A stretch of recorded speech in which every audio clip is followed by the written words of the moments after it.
नमस्कार मित्रांनो, कसे आहात? बरे आहात ना? मित्रांनो, काही लोक आपल्या आयुष्यात येतात आणि नात्याच्या नावाखाली मनावर भार ठेवतात. आपण शांत राहतो, सहन करतो, पण आतून मात्र काहीतरी सतत तुटत राहतं. प्रश्न असा असतो, भांडण न करता, आवाज न चढवता अशा लोकांना धडा शिकवायचा तरी कसा?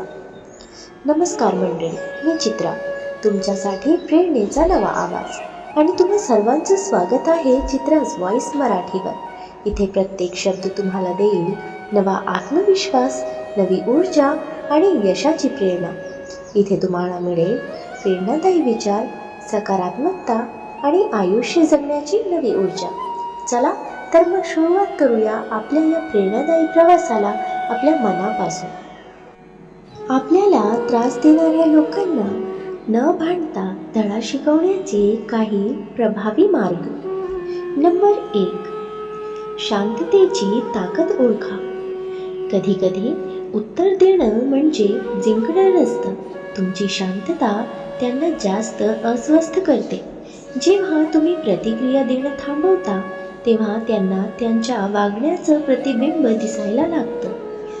नंबर 2, स्वतःची किंमत ओळखा. ज्यांना तुमची किंमत नाही त्यांच्यासाठी स्वतःला बदलू नका. तुमचा आत्मसन्मान तुमची सर्वात मोठी ताकद आहे. जेव्हा तुम्ही स्वतःला महत्त्व देता तेव्हा समोरच्यालाही ते जाणवतं.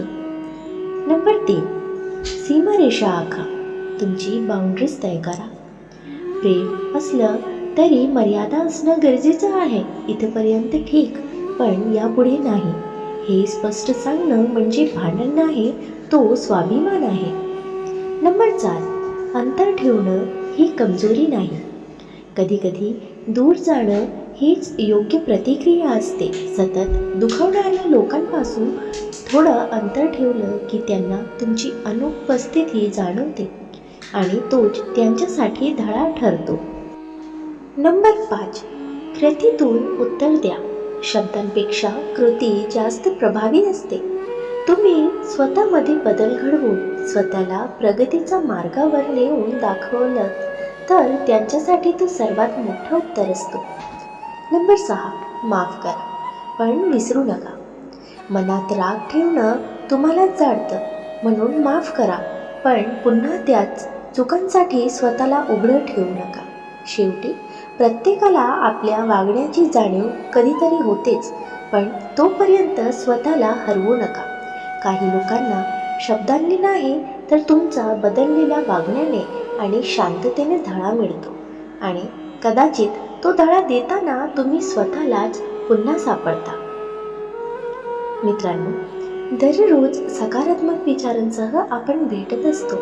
तुमचे जीवनही असेच सकारात्मक विचारांनी भरून जाओ.